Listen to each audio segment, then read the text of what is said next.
పశ్చిమాసియాలో యుద్ధం కొనసాగుతున్న ట్రంప్ ప్రకటనతో స్టాక్ మార్కెట్లు లాభాల్లో కొనసాగుతున్నాయి. సెన్సెక్స్ 900, నిఫ్టీ 300 పాయింట్లకు పైగా లాభాల్లో కదలాడుతున్నాయి. డాలర్తో పోలిస్తే రూపాయి మరింత క్షీణించింది. 93.96గా డాలర్తో రూపాయి మారకం విలువ ఉంది.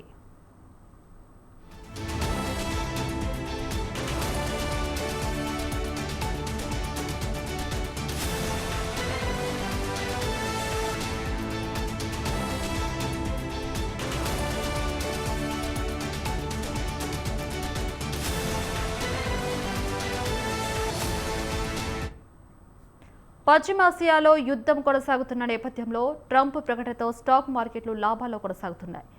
సెన్సెక్స్ 900, నిఫ్టీ 300 పాయింట్లకు పైగా లాభాల్లో కదలాడుతున్నాయి. డాలర్తో పోలిస్తే రూపాయి మరింత క్షీణించింది. 93.96గా డాలర్తో రూపాయి మారకం విలువను మారిపోయింది.